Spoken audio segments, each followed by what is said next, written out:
Hey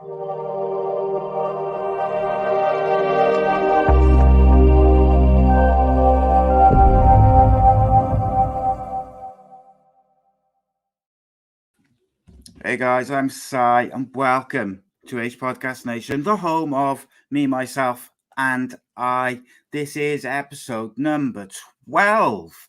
Already, they're flying by.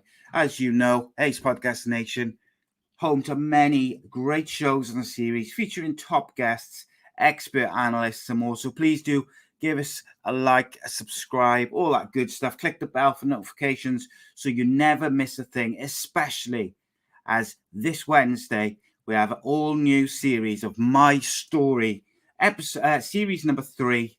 It was quite a popular series for us previously, the first two, with all sorts of characters turning up, from actors, musicians, fighters, footballers, writers, broadcasters. It's just so many different ways and industries telling their story in their own words. That is back for series 3 with a blockbuster 2-part with Cullen Mace, who some of you will have seen a couple of weeks ago on the show. 2-part episode telling his incredible story. Cullen Mace of the Central Club podcast, and to what can I say? To help us with that and to bring us with that. If you guys have got any questions after you've watched part 1 on Wednesday, next Monday evening, Cullen will be joining me live to discuss that episode, the opener to series 3. So if you've got any questions, you want to talk about his story after you've watched it, he will be there to answer some questions and talk about it. It's going to be fantastic. So I'm really looking forward to that. Of course, we're live, YouTube, Facebook, Twitter, all that good stuff. If you prefer your podcasts in audio form, then of course we are part of the Sports Social Podcast Network, the UK's first all-sport dedicated podcast network. You can find daily Premier League shows and podcasts on all sorts of subjects there. And of course, you can find all of the podcast and content interviews produced by A.C.E Podcast Nation, all under the Sports Social Podcast banner, for you to download the latest and every previous episode there. And of course, last night, if you missed it, we had on the Danny Batten Fight Show last night, we had part 1. We featured an interview with an amateur fighter from the United States of America, Jake Reichardt. And then we were blessed and joined by Cage Warriors president, Mr. Graham Boylan, joined us for a good 50 minutes, answered all our questions. We had a really interesting chat about Safe MMA, about the upcoming Double Trouble show. A really fascinating show. A fantastic guest again. We've been truly blessed with some top level guests on that series, and that isn't going to stop. We've got some great guests already booked in right up to Christmas. It's truly a very good show for fight fans. And of course, Graham Boylan doesn't do a lot of media outside of the Cage Warriors stuff and the main broadcasters. So to get him on was a bit of a coup. Not the first time, by the way, for the channel that we've had a bit of a coup with our guests, whatever it may be, fighting, football, bands. We seem to be very lucky. But if you keep doing it, is it luck? I don't know. I'll let you guys be the judge of that, shall we say? But as we wait for a few of the latecomers, the stragglers, as regular viewers will know, but for anyone else who doesn't, this year we're supporting a Charity 6 football prediction league through the Sky Sports Super 6, and we're raising money for 2 great charities in Maggie's Centre, which is a cancer charity, and Mind mental health charity. So just a little update on that league. This week, our very own Andy Campbell topped the round with a magnificent 12 points. He was closely followed by Chuck on 11 points and Robert Boyle on 9 points. What a lad. And a special mention for the legend that is ex-Cardiff City midfielder, Mr. Willie Boland, who made his first appearance in the top 10. So that's good to see. Most of our overall leaders had a pretty poor week. Jamie Richards-Knight has taken the overall number 1 spot with 169 points. But remember, this next round is a midweek round, Wednesday, 7:45. Get your predictions in. So, yes, I think we've got some stuff to talk about this evening. It's going to be an interesting show as ever. As with this one, as always, it's just myself today. No guests this evening joining us. So get your questions in. Anything you want to ask about, whether it's football related or anything you like. Just get your questions in. We obviously rely heavily on the interaction of you guys with this. This is a one-man show, which means I've got to talk a lot, which is fine. It's been an interesting weekend, really. Started with Rodri on Friday evening. We had a good show talking about all sorts of stuff. And we had Cardiff making a comeback from 2-1 down on the weekend. Steve Morrison's Barmy Army. Manchester United got annihilated by Watford, which led to Mr. Solskjær leaving Manchester United, which we'll get to in a bit. We'll certainly talk about that in detail on Friday with Rodri. Yesterday, we had the fight show, as I mentioned. It's quite an incredible weekend, really. Not many managers get sacked and then do an interview for the in-house TV channel. It's very peculiar, an odd one. But like I say, we'll get to that in just a second. And then today I had a very interesting meeting with a good friend of mine who works for a media company as well as Talk Sport. So very interesting. And here we go straight away, a super chat from I Am James. He says, well done, Rob. Well done, Rob, on not getting a Facebook ban in a while. Yes, indeed. Thank you very much for the super chat, James. Always appreciated. It's something which goes back into the channel. But as you all know, we're self-funded. We do everything ourselves. So that is magnificent. I really appreciate that. And yes, well done to Rob for not getting banned from Facebook for a while. There's still time, though, mate. There's still time. Let's have a look who's in the chat. We've got James Costley, Cade Childs, Reese, Reese's mum, Matthew Angel, Rob Boyle, Will Melush. Welcome back, Will. Hope you're feeling better, my friend. GD Parry in the house. Good to see. And Donna, welcome. Leslie Coates, the man of the hours here. Gaz Cummins, welcome, my friends. It's going to be a good one. I Am James. Indeed. Let's get stuck in. Got any questions? Get them in. I don't know who I Am James is because I thought it was James Costley. He just said it's not. Whoever he is, I like him. That's what I will say. Well done. Thank you, James. I appreciate you, mate. It's good to see you regularly on these shows, getting involved. I like it. It's what we got to do. We got to get involved. Ask the questions. What do you want to talk about this evening, my friends? It seems like we should start with Solskjær. And I'm going to start with what many people may think is a controversial opinion. I don't know. I believe if Manchester United appoint Pochettino or Zidane, that will be the biggest mistake they have made since Ferguson left. I think both of them will be an absolute catastrophic mistake. And it's just one of those things. Let's go indeed, Gaz. Who do you guys think is the best person to take over that United job? It feels like a bit of a cursed job at the moment. It is a big job. Like, who do you guys think is the guy to take over? For me, I was leaning towards Ten Hag, but then Rodri kind of talked me into Brendan Rodgers. And I think both of them fit the bill in many aspects of it. And I think if you want to build something and long term, I believe one of them two, with maybe I probably would want someone like, I don't know, maybe Roy Keane as assistant manager or someone who knows the club, experience with the club to go alongside that top class coach. Steve Bruce's name was mentioned as a joke. Let's be very clear on that. I said give it to Giggsy till the end of the season. However, I was referring to the superior Giggs being Rodri. He should take it to the end of the season. And GD Parry says Lee Sharp as his number 2. Yeah, I don't think that'll happen. That was the touchy subject. Was not impressed with that. Leslie says best person to take over has got to be Roy Keane. See, here's the thing. I think Roy Keane would do a great job till the end of the season.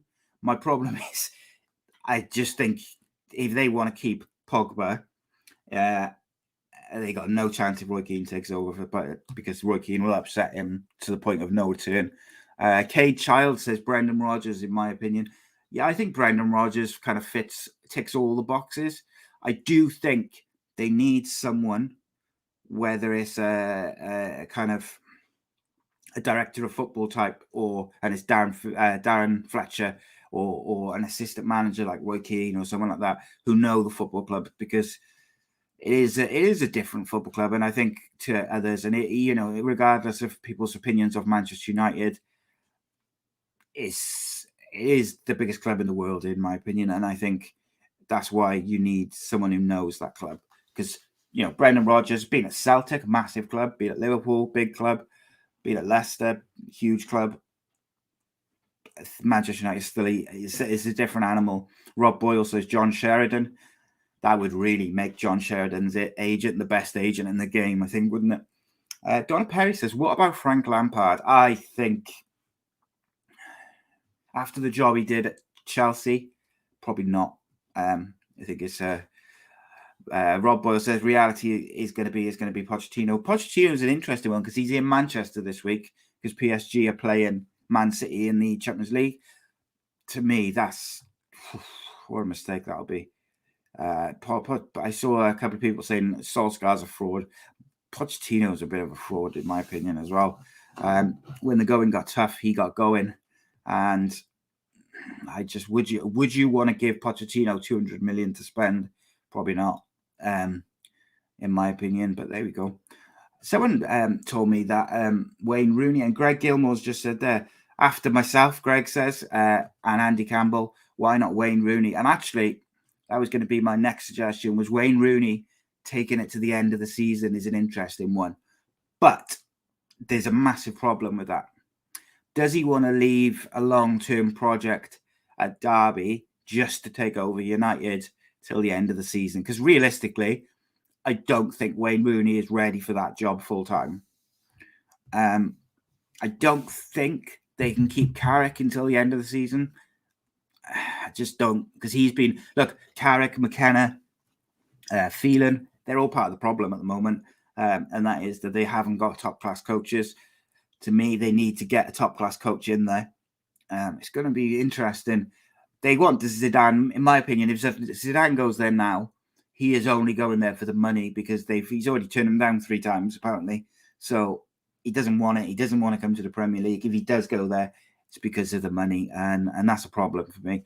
I also think, yes, all right, Zidane going there probably keeps Pogba. Not even sure if that's the right thing for the club and for the team. But who knows? He might get the best out of him, and then you see a different Pogba. But Zidane, he doesn't speak English, which I know is not necessarily an issue in 2021, but it is a bit of a problem. We've seen with other managers when they have refused to learn English, has caused a few issues. Kay Charles says, I've seen Fergie gets to pick on choice as well, has his say, and I don't think he'd pick Rooney. Yeah, I think certainly that Fergie will have some input. The most worrying thing, if you're a United fan, and I'm going to put this to Rodri on Friday, is that Ed Woodward said that he might prolong his stay. He might delay leaving. I mean, that would be disastrous for Cardiff, for United. It really would. Look, apparently Zidane's wife doesn't want to come to Manchester as well. Look, there's very few, and Will says there are very few genuinely top-class managers out there, and with the frequency they all get sacked. You don't know who's going to be available in the summer is the other thing. The biggest mistake United ever made was not getting Pep when he had that meeting with Ferguson and not following up on the interest with Klopp, because you put Pep in charge of the squad that United have now. You put Klopp in charge of that. Klopp with the squad United have got now, because I think it would suit his tactics and his way of playing more. You put Klopp in charge of that United team now, they'd be running away with that league this year, because I actually think on paper United have probably got one of the stronger squads out of the top 4. Man City are lacking a striker. Liverpool probably lack a bit of depth outside their first 12. And I just think Klopp in charge would do a very, very different job. Get the best out of those players. GD Parry says Jurgen Klinsmann. Reese's mum says not giving David Moyes a fair chance was their biggest mistake. I'm not sure about that one. David Moyes is an interesting one. I agree. They didn't even give him a full season. They didn't back him in the transfer market. But Rodri's opinion of that is they didn't back him in the transfer market because in his first window he signed Fellaini and no one else, and they thought, what on earth have we done? And David Moyes has also evolved his management game since the United, so it's a bit disingenuous or a bit sort of it seems like he's doing a great job at West Ham, which he is, but he's not the same manager now that he was when he was at United by any means, and I don't think he was ready for it, and I don't necessarily think he'd be ready for it now. That's an interesting one. So Will Meldew says, what about Ronaldo as a player manager? Do you mean to the end of the season, or do you mean as a permanent thing? They should, and GD Parry makes a great point. He says they should have expected some sort of transition after Fergie was there for so long. And people forget that last season, Fergie obviously left suddenly. It wasn't expected. It wasn't planned. But also, the squad he won the league with in that last season was average, full of aging players, full of a lot of dead wood. And not many managers would have won a Premier League title with that squad. So what David Moyes came into was not a good squad. The players he fell out with would ultimately cost him his job, like Ferdinand and Vidic. They left the summer after Moyes left because they were aging and coming to the end of their careers. So it's one of them. In my opinion, they should have given it to like a young manager with someone like Keane as their assistant, and they should have given him 5 years to build. And if that meant that they dropped down a little bit into the Europa League for a couple of seasons. But let's have a look.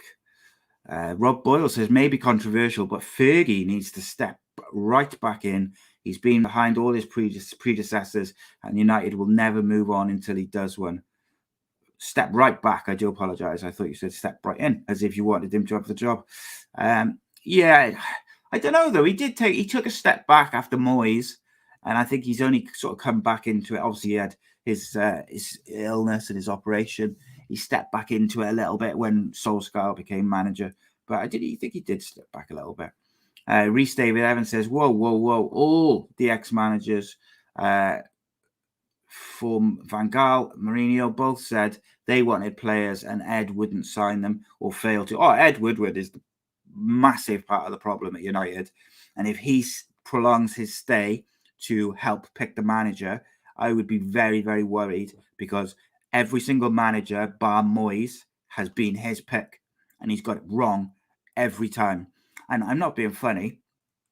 Say what you think about Solskjær, and like I said at the time, he was never going to be tactically good enough to be United manager. Never in a million years. But he came in as interim manager, won a load of games. Of course, he got the job. He's a United legend. You could see why they gave him the job.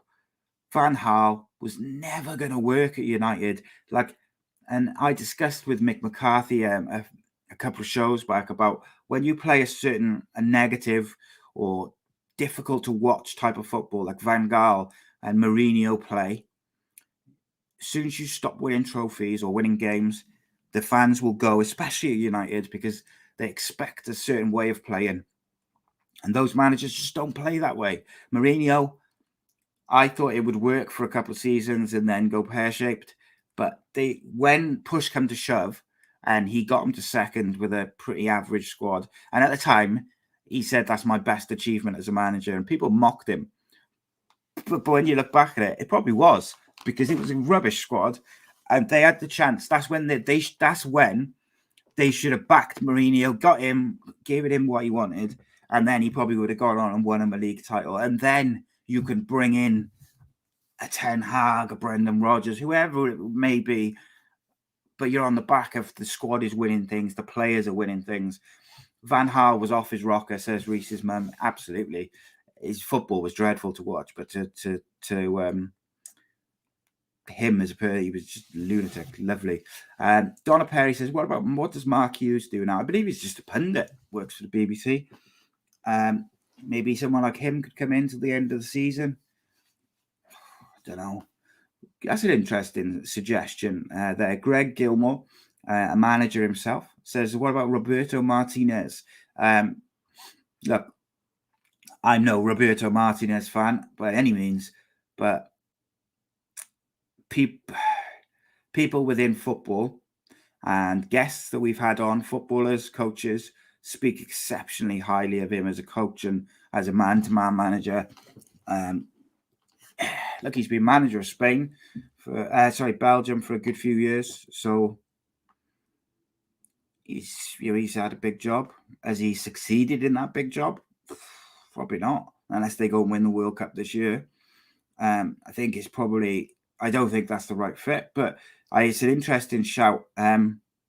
Reach David Evans says, to be honest, I think Mark Hughes' level these days is the Championship at best. I just wonder if he'd accept that level. Yeah, I think Mark Hughes is, from what I know of him and people who know him, he's quite confident in his own ability. Yeah, I don't think he's Manchester United manager material, but he could be a steady hand to the end of the season. Someone who has been there and done it, has won Premier League titles, links to the club. Could he be a man to step up till the end of the season? Maybe a long shot. Leslie says, I told you about West Ham. They'll drop like a sack of spuds, and they lost at the weekend. You did say they would lose at the weekend. Fair play to you. Reese's mum only met Ollie once, and that's when Cardiff had the open day with all the cups, etc. And he seemed very shy, quiet, and totally unsure of what was going on. Look, say what you like about Ole Gunnar Solskjær's abilities as a manager, okay? Not up to the Man United job. He's taken them as far as he could. I think they're better off now than they were when he came in, as squad-wise, the atmosphere, everything. Absolutely, 100%. I don't think that can be denied. I think you can't deny that he's brought that club together a bit more. But what I won't accept and what I really dislike is this guy gave Manchester United one of the greatest moments in football ever. And not just club for their club, in football ever. That 1999 Champions League final was one of the greatest 5 minutes in football history. One of the greatest moments in football history will be remembered forever. And the way that the social media types, some of the journalists have abused a legend like that is nothing short of disgusting, in my opinion. I'm absolutely appalled by it. You want to criticize his managerial skills, his ability to do the job, fine. That's what we're all there for, football fans, podcasts, YouTube channels, media, football shows, TV shows, whatever. That's what you're there for, is to critique the manager and his abilities, the clubs, the football, the team. But people abusing him and threatening to hurt him and stuff, guys, that's shocking. Social media football fans can do one. If this was a show with Kev, they'd be in the bin. Absolutely in the bin. Can't stand it, hate it. And if you go around abusing footballers or managers, then I feel for you, because you must have something missing from your life. And also, when I watched that interview with him after he got sacked, I don't know why he's done that interview, to be first and foremost. I just, the life of me, there's some of the decisions that is made by this club bizarre. But how you can not feel sorry for the human being behind that, I think you've either got to be a massive twat or a sociopath, because, for one, he hasn't seen his kid barely at all in the last 18 months, because his young child and his wife went back to Norway because they're not in lockdown and there's less restrictions. But because of the restrictions on travel, he's not in his job. He's not been able to go out and see him. So he's basically been a parent on Zoom, been a husband on Zoom. Now, that is on top of an extremely stressful job. And then you've got idiots on social media and journalists and media people abusing you and calling you all the names under the sun, death threats, all this horrible stuff. And you can't see your child and your wife at night to go home. And, they're the people who get you through these tough times.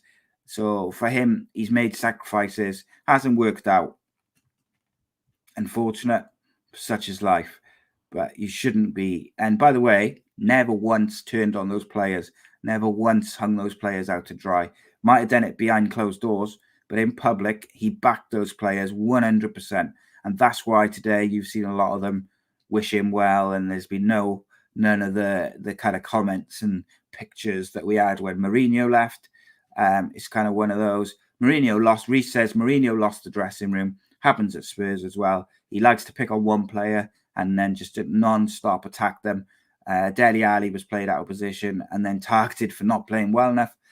Luke Shaw was in and out of the team and therefore couldn't find form. Yeah, and I mean, up until recently, I was saying a lot. Luke Shaw was the best fullback in Europe, alongside probably Trent Alexander. For massive period of Solskjaer's time, he got the best out of him. It's just one of those things. Mourinho, he does the same thing everywhere he goes. He wasn't up to the Cardiff job, let alone the Man United job. Spot on from Reece's mum there. I do think he's improved mine tactically slightly from when he was manager at Cardiff, because you look at some of the big games he did, not so much this year, but in like the PSG game away at PSG, like his tactics were spot on in some of those big games. It was against the perceived lesser teams that he really seemed to struggle to break teams down. Yeah, it's just one of those things. Reece says Ollie's problem was summed up best by Kev.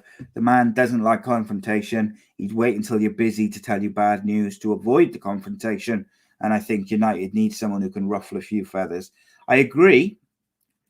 However, like I said, with the Roy Keane suggestion for Roy Keane to take over till the end of the season, it almost would be detrimental for that, even though I believe they need someone maybe who's a bit more hands-on, a bit sterner. I think Roy Keane would probably cause long-term more problems than he would solve. For me, throw the checkbook at Leicester, compensate him for letting you have Brendan Rodgers mid-season, and get Brendan Rodgers in now in January or before January. Just give him a little bit of money in January to get a holding midfielder. Ironically, he'd probably want Leicester's holding midfielder. His name escapes me, but someone will tell me. So yeah, it's going to be one of those things. GD Parry says a lot of the media journalists likely never even had did a journalism course. You're spot on there, mate. Social media and technology has changed the game on that front, unfortunately. It's positive in many ways, but there's always the negative side of things too. James Costley says, Ollie as a human, 100 out of 10. As a manager, 3 out of 10. 100%, James. I cannot tell you how much I agree with that. As a human being, he seems like an absolute diamond. As a manager, average, probably championship level, if that. But we'll see. Maybe he'll get back into football and we'll go there. Let's have a look. Oh, Reece says, I have to disagree with you there. So sure had a great Euros, but he's not the best fullback. So what I said was up until this season, so last season and probably the half season before that, I said he was the best fullback in Europe on form. Particularly last season, I thought he was outstanding. But this season, he's got off a cliff a bit. Not the only one. Is that because Harry Maguire's decided he's going to... God knows what he's doing. I really don't understand what he's doing at the moment. This part of Solskjaer's problem has been there's players in that United starting lineup who should have been dropped at various points this year, and he just hasn't done it. Whether it's guts, whether he's tried to back the players, I don't know. Maguire should have been dropped when he came back from injury. Clearly wasn't fit, was making mistakes. He should have dropped him until he was fully fit. Luke Shaw has dipped. Wan-Bissaka's dipped at points. Sancho did dip. He did drop him for a little bit. McTominay's had bad periods. Fred has been awful, but he's stuck with these players week in, week out, and they've let him down week in, week out, not just with bad performances, but mistakes that have cost them goals, cost them games, cost them points. He's got to have... as a manager, you've got to make those tough decisions. Sometimes you'll get it wrong, but to shy away from those decisions is poor when you're at a club the size of United. And yes, of course, we can all see they need like a top quality holding midfielder. Of course we can. But they have still got players there who are internationals, experienced players who they can rotate in. Donny van de Beek has barely played. He's a phenomenal footballer, and I think he showed that even amongst the shit show that was the Watford game. Van de Beek was again one of the bright spots when he came on, and it's one of them. Interesting. Evening to Richie Thomas. Welcome, my friend. Will Menu says, I don't think Ollie has improved as a manager. He's just had better players at United. The reason I think he's improved tactically is because last season against Man City, Arsenal, I think it was Arsenal, Liverpool, PSG, he played different tactics for each game depending on his opponent, and it came off. He did it well. It was when teams sat deep and they had to break them down that they really struggled to get anything done. They couldn't break teams down. They had a lot of draws, a lot of games lost that they shouldn't have. That's the only reason I think he's improved tactically. GD Parry says he was like a parent who tries to be the best friend to players need discipline, and he couldn't give it, or if he tried, he was probably ignored or laughed at. It does feel like a bit like that. Lorna Evans or Reese's mum says Roy Keane doesn't rate any of the United current squad. I think there's a couple in there which he rates, but you're right, there's a lot in there which he's not, he's been very critical of publicly. So like, how could he go in there and motivate a Paul Pogba who he's been so critical of, or a Martial, or all the Maguire? He's slaughtered Harry Maguire. You imagine Roy Keane goes in there till the end of the season, takes the captaincy off Maguire, drops him, like that's going to rock the boat straight away. It's interesting. Reece says, God, no, not Roy Keane. I think Pochettino is the ideal man. Spurs players used to say, even when they weren't playing, Poch was a great manager, and it didn't affect him. Yeah, I don't have that at all. I just think when you look at the players he's got available to him at PSG, and they are the 2 or 3 times I've watched them this year, they've been dire to watch. But maybe that was just a small window into it. Greg Gilmore says Ndidi. Yeah, that's right. Holding midfield. I think Brendan Rodgers would probably take or want to take Ndidi with him. I try to think if there's any other Leicester players. Tillmans is the one, isn't it? I think him and Ndidi. And look, you slot Brendan Rodgers in there as coach, and you'd put Ndidi and Tillmans in that United squad.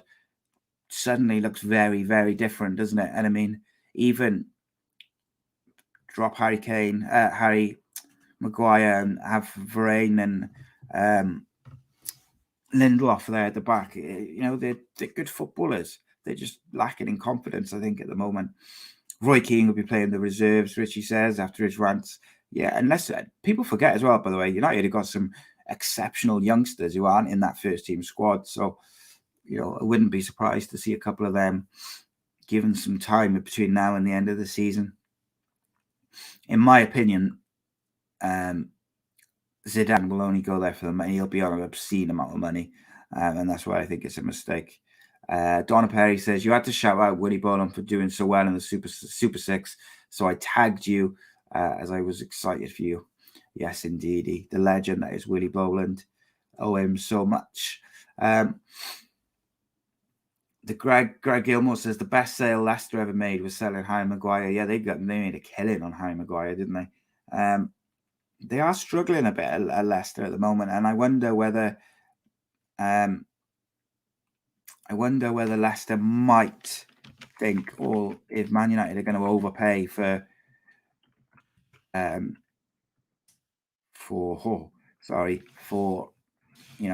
Rodgers. Do you take the money while they're struggling and bring in a fresh coach in? I don't know. I mean, it depends. If they're accepting that he's going to leave in the summer to take the United job, and United are going to pay a ridiculous 15, 20 million for him to come now, do you take the money? I mean, I don't see why not, really. I got to be honest. It just makes sense to me that you would take the money. If you think he's going to go anyway,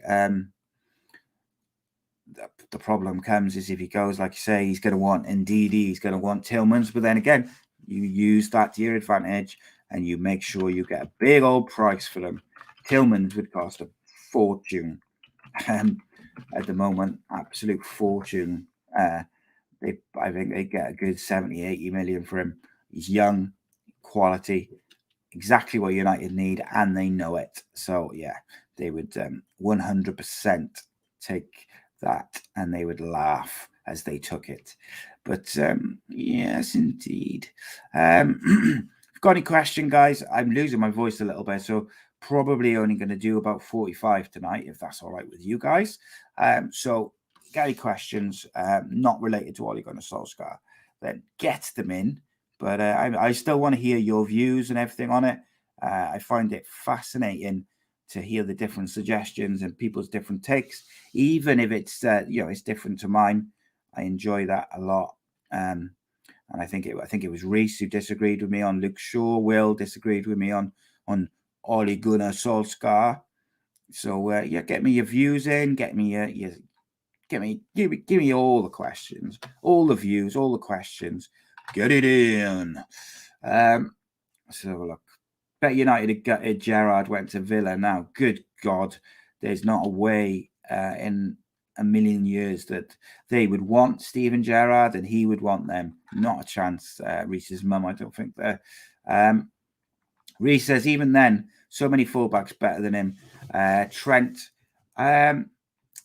So you say Trent, Wan-Bissaka, Alphonse Davis. I think Shaw has been was good until this season. Great going forward, but I wouldn't have said he was the best in Europe.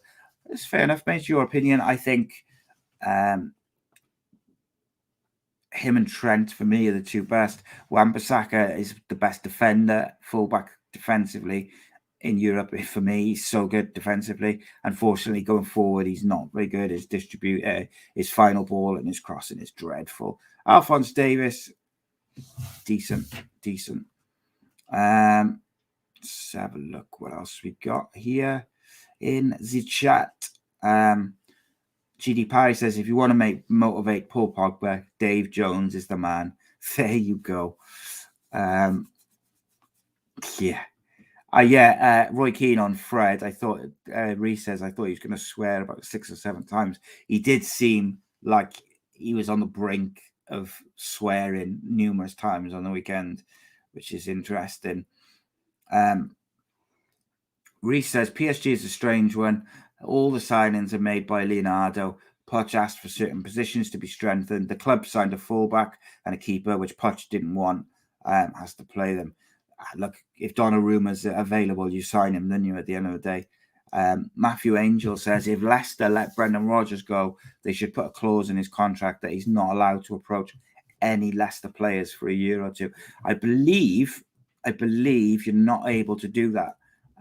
It's something to do with like the free economy of players moving, something like that. I vaguely remember us talking about that might have been Graham Jones, I'm not sure.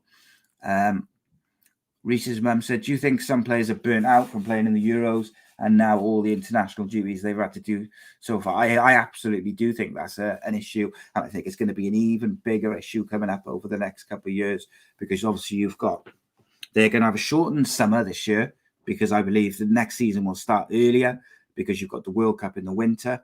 And then you've got the Euros then straight after the season, the second half of the season.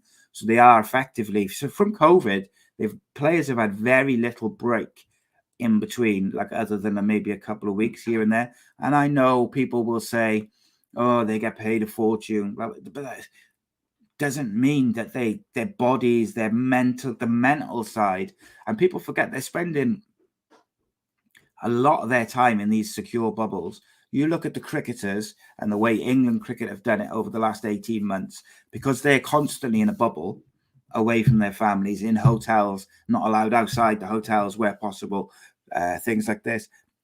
They've had to have different sides completely for the different versions of the game, whereas a lot of those players play a few different versions normally, but because it's so mentally difficult And they've still had players dropping out because they can't hack it after a certain amount of time because they've been in a bubble for like 12 months and they just need to go home and be normal and see their families and see their kids. And I think people they do football as a bit of a disservice. Like I said about Solskjær, barely seen his kid and his wife for like a year. Like, come on. Like, anyone who's got kids or family that they're close to, like, imagine just not being able to see them, not being able to give them a hug or just catch up and watch a bit of TV at the end of the night when you had a bad day. Like, that's a big ask. And then when you add in the stress of everything, of course, you're there for the pressure, the job, the big jobs come with that pressure, the money, etc. But like, these players are going to be on their ass by the World Cup, by the Euros. They're going to be, I think so many players are going to end up missing that Euros and I wonder what sort of state. I think next season's Premier League, we might get an upset in terms of who wins the league. I wouldn't be surprised to see a Leicester or I don't know, a West Ham or I don't know who else. And maybe an Everton if they spend their money. Newcastle, just someone completely out of the blue, I think could win it outside of the usual big names next year because of the World Cup and the Euros and just the whole effect on the big players, the mental and physical side of it. I think we might see a different winner to the Premier League next year. Certainly in the cup competitions, I think we'll see new winners next year because I think next year in the FA Cup and the League Cup, United, City, Chelsea, Liverpool, they're going to play their reserves and their youth players in those cups to try and give the players a rest just to give them something because it's going to be so intense. Leslie says, no, I want a full hour. Well, Leslie, I'll see what I can do. Matthew says, save your voice for the City game on Wednesday, mate. Yes, I'm thinking. Rob Boyle says, Steven Gerrard going to march Villa up the league. Yeah, I think Gerrard's going to do a really good job. And do you know what? I think Frank Lampard, if he had been at any other club than Chelsea and they'd stuck with him, I think he would have done a good job at Chelsea too. Unfortunately, Chelsea, you get no patience. It's just, they just get rid of you if you're not up to it. Where are Cardiff going to finish under Morrison? Donna Perry says. Well, Donna Perry, shall we have a look at the league table and discuss that? Are you going to be at the City game on Wednesday, Simon? I'm contemplating it. We've got to have to see. So Cardiff City 19th at the moment on 18 points. They are so we're 5 points behind 13th, who will play the same amount of games, not Forest. Oh, look, if Cardiff go on a run of 5 wins, they'll be right up in the playoffs again, which is madness. Whereas, because I was convinced if Mick McCarthy stayed, we were going down. Whereas if we lose 5 games as a bounce, we'll be in the relegation zone also, by the way. So should we look at the fixtures coming up? Who have we got over the next 5 games? So we have Hull City home on Wednesday, Luton Town away on Saturday. That's a tricky one. Sheffield United at home, Birmingham City away, Derby County at home. Ooh, so I think we should beat Hull at home. There's 3 points. We should beat. Luton Town take a draw there. Sheffield United. Like to think we could beat Sheffield United. Is that away or home? That's home. Yeah. So 3. So I would take if we could get 7 points from the next 3 games, then I think we will make the playoffs at the end of the year. How's that for a prediction? Kate Charles says, Steven Gerrard stamped on Stampy's head at the Selnet Stadium back in the day, got away with it. We'll never forget it.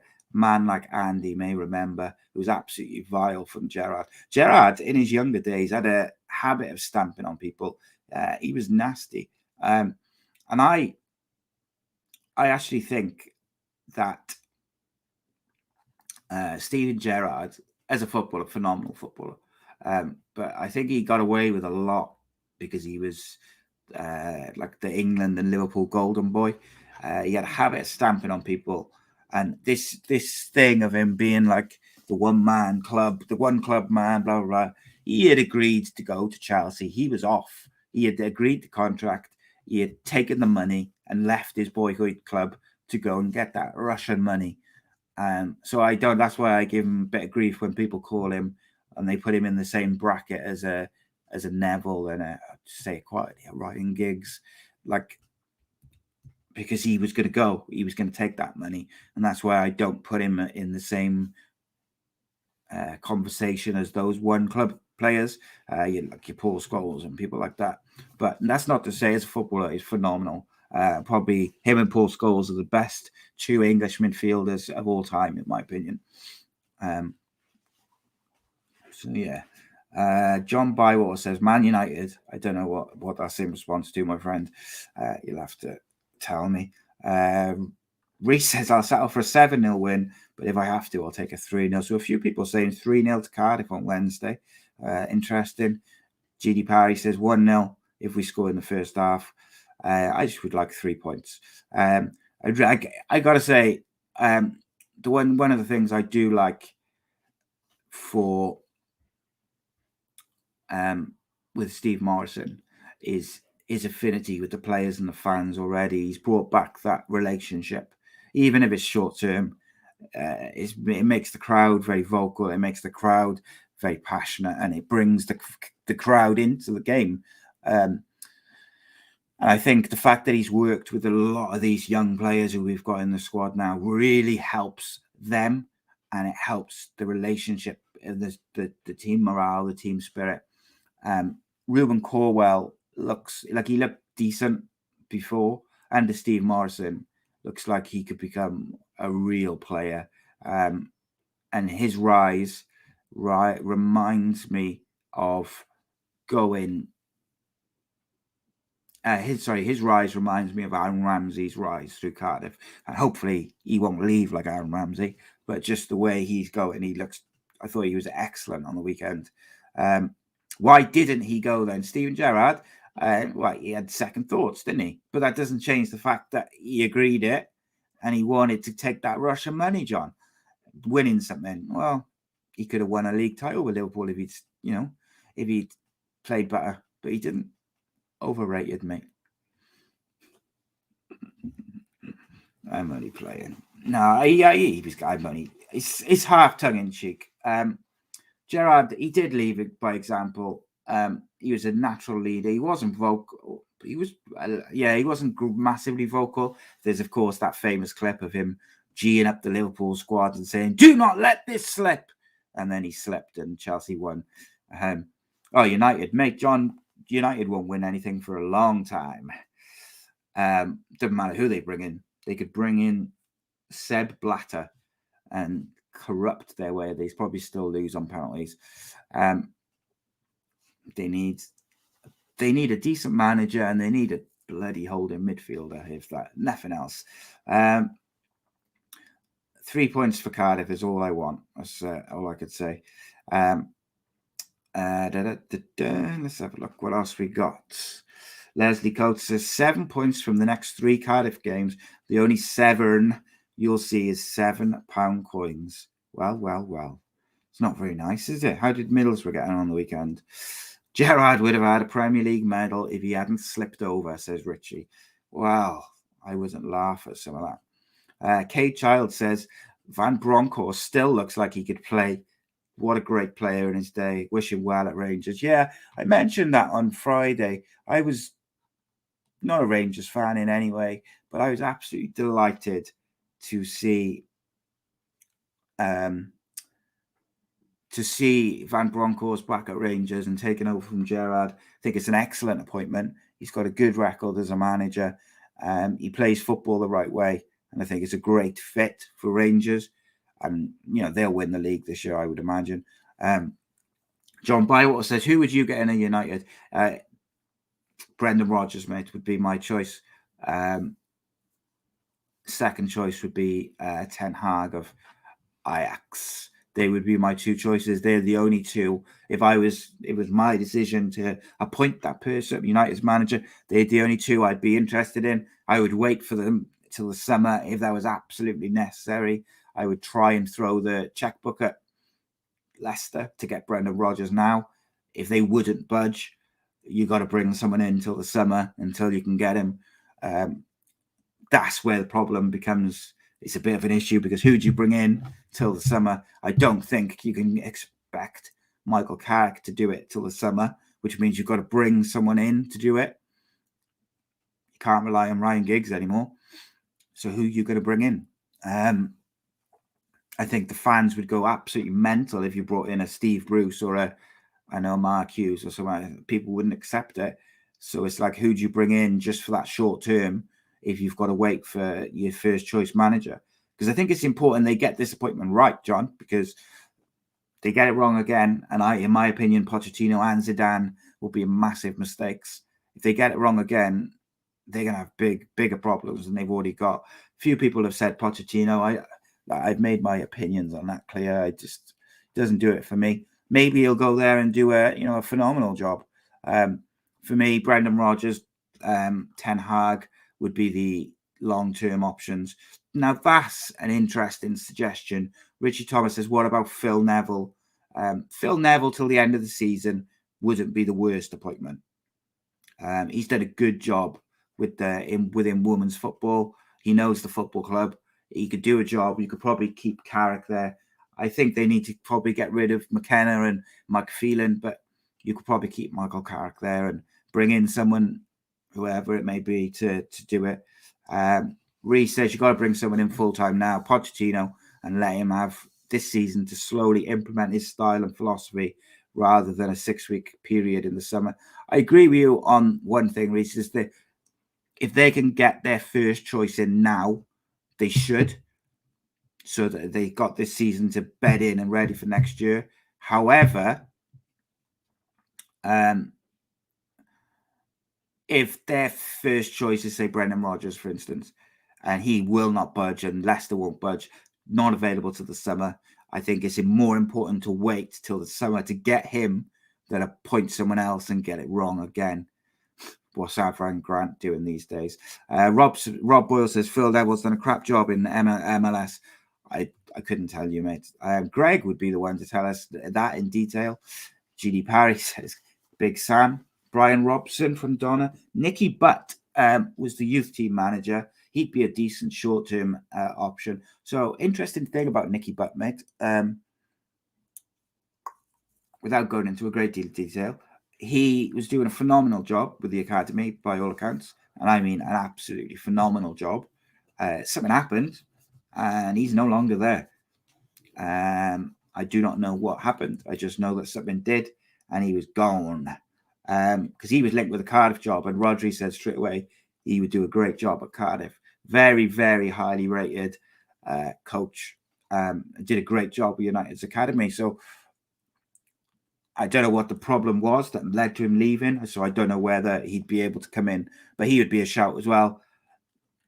In all fairness, like, you could probably make an argument for a lot of the class of 92 to do a job till the end of the year. I don't know, like, I'll put it to you guys, particularly John, who asked the question. Say they've got to wait for Brendan Rodgers or Ten Hag till the summer. Who would you appoint? Or who do you think is a good appointment just to keep it, just to basically keep the seat warm until the end of the season? Would you give it to Michael Carrick or would you give it to someone else? I think if there wasn't the obvious elephant in the room, Ryan Giggs would probably get it until the end of the season, because you could probably do it alongside the Wales job. Ain't happening because, well, we all know why. Reece says, well, I didn't get the Cardiff job. Didn't even get a call from the club, so I might try my luck at United instead. Yeah, it's going to be interesting. I'd be interested in who they appoint. It's going to be really, really interesting. I'm trying to think of the short-term options. Steve Bruce, Richie says, mate, I can't tell you how bad that would be received by United fans. But they would get behind him. I just think he plays such bad football. And John says they've got cash, they've got the money, so go and get your number one choice now. And that's what I was saying about 10 minutes ago, John, is like they should go to Leicester and say, how much money do you want for us to have Brendan Rodgers now? Simple as that. Lauren Blanc is he's doing a very good job somewhere, or he was. No, he's not. No, I'm thinking of something else. Never mind me. He did a terrible job, didn't he, at somewhere? He was at PSG for a few seasons. He's out in Qatar now as manager of Al Rayyan. Gary Neville wouldn't do it. He said he will never be a manager again. However, he's got an obvious love of United. If United came to him and said, please do it till the end of the year, till we can get whoever, Brendan Rodgers, like, would he turn him down? It's like anything, isn't it? If your football club came to you and basically begged you and said, please, can you just do it until the end of the season? Would you do it? Yap Stan. John Bywell says that Gary Neville won't do it, and who could blame him? Yeah, I wouldn't do it if I was him. Matthew Angel says, Jap Sam. Greg, yeah, so Phil Neville had a rough go over in America.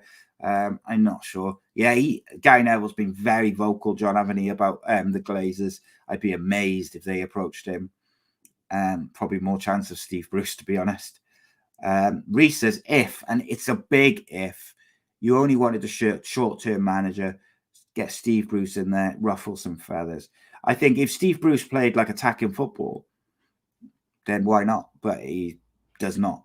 The Newcastle fans were fed up of it. Complete change of subject from Rob Boyle. Who is the greatest football commentator of all time? John Motson, in my opinion, or Clive Tilsley, closely behind. Those two will always be the voices of football for me. GD Parry says, how long till Mourinho gets sacked by Roma? I think he'll be gone by the end of January. Right, get questions in. Will Melius says, just go through United's old assistants until the end of the season, if that's what they're going to do. Ronaldo, a few people have said Ronaldo, player manager. I think that would be a massive mistake. It's a difficult one. A temporary manager makes it difficult, and I tend to kind of agree with what John said. You find your target, whoever your number one man is, that's the guy you want, and you go. They've got the money, go get it. Kay Child says Barry Davis is up there for comment. Yeah, I think that's a good shout, mate. Barry Davis, Clive Tilsley, for me, has been, by the way, been massively disrespected by ITV over the last couple of years. I know they want to change things up and get some fresh voices in there, but Sam Matterface is not the same level as Clive Tilsley, not in the same league. Now, Sam Matterface might be that good in a few seasons, but no, not at the moment. Not having it at all. Matthew, cheers for joining us, mate. Appreciate your time as ever. We'll see you soon. I will let you know about Wednesday. If I do go on Wednesday, by the way, people, I expect photos galore. I want a photo with everyone. But I don't know yet. Sam Matterface is awful, says Kay Charles. Motson is the boy of ITV. Yeah, did I get him mixed up? I apologize. Motson and Clive Tilsley will always be the boys. They are the voice of my kind of football. Right, last couple of minutes. Any questions on shows? So just to let you guys know, I had a meeting today with I wasn't a meeting. I had a coffee with Lawrence from Eat Sleep Media. We had a chat about lots of things. One thing I will be doing, we'll be launching the Patreon before the end of November. So that's going to be coming very soon. Going to be so much exclusive content with that. So if you want to support us on the channel and get yourself a little basically the price of a coffee each month, and you get a load of exclusive content which will not be available anywhere else. It'll just to give you kind of like an idea of the sort of stuff it'll be. It will be sort of like behind the scenes stuff, unique members only series shows. For instance, the Boot and the Limp will be back. Previously unreleased shows, outtakes, behind the scenes stuff, monthly question and answers. You also have a direct line to suggest guests, show ideas and stuff. There'll be all sorts of stuff that's going to be coming before the end of end of November. So please do, if you can spare the price of a coffee each month, get involved, support us and the channel, and get yourself some rewards in the process. And also from January, I will be using Eat Sleep Media's studio facilities to record my shows in person, a lot of them. Still working on the logistics. Unfortunately, the live shows won't be able to be done from the studio, I don't think, unless, apart from the times I'm in Manchester. Because if I go to Manchester, I can do live shows from Rodri's studio. But when we do shows in the studio here in Cardiff, they will have to be pre-recorded. But that's okay, because I've got like a list of guests who've agreed to come on, but they don't want to do virtual shows. So it's going to be good stuff. So I'm looking forward to that. But yeah, so A.C.E Podcast Nation taking the next step in January, and the Patreon members only will be launching before the end of November. So please do keep an eye out for that, and of course support us, support our shows. Do not forget, Wednesday night, 8 o'clock, My Story Series 3 launches, part 1, because it's 2-part, the first episode. And then it'll be followed by next Monday will be a My Story Extra, where I'll be joined by the guest of the first episode, Cullen Mace, where he'll be answering your questions on his episode. So I think that's like a nice little feature. I'm going to try to do that to the best of my ability. So like it'll be episode of My Story dropping a Wednesday, and then I'm going to try and get the guest on the Monday to answer some questions about the show. So the Wednesday show is a pre-recorded one, My Story, basically because I want the guest to be able to tell their story and remember anecdotes and stuff like that in their own words without fear of kind of slipping up or saying something they don't want to, or mentioning a name or anything like that. And then they'll hopefully, for each episode, there'll be a follow-up the Monday after with that person doing a live show, answering their question. And also in the pre-recorded, of course, when they're telling their life story, it's difficult to have a lot of live questions. Donna says, where's Kev? Kev's on a break at the moment, but Super Kev Unscripted will be coming back for Series 3 soon enough. Don't you worry. Lots of stuff on the way. The Championship call-in show will be launching very soon. Just waiting to know if it will just be me or me and a friend alongside callers each episode. But once we launch that'll be a weekly show. So I hope you'll all get involved by calling in. Guys, it's been an absolute pleasure. Massive thank you to everyone who's got involved, got interacted, sent in questions and stuff. Massive thank you to the people who've sent in super chats and stuff like that. Honestly, helps out so much. You guys rock. It's been awesome. I know Kev has still got some prizes to send out. I think he's got one to Reese, one to Alan, and something else. Donna, you come calling in. You're going to be the co-host. No, I'm just waiting to hear back from someone about something, a man about a dog, as it were. And then that'll be launched pretty soon, probably in the next couple of weeks. That'll be a weekly show again. So it's going to come. It's going to be back. So we'll be back to Monday, Wednesday, Friday, Sunday. 4 shows a week, plus Patreon exclusive content. What more can you ask for? It's gonna be good. Thank you, guys. Much love. I'll be in the live chat, though, Wednesday. So when the show's streaming on probably just YouTube, I think, and then there'll be clips elsewhere. But I'll be in the live chat as that show's going on Wednesday. So come and get involved. We'll have a good old time watching the show.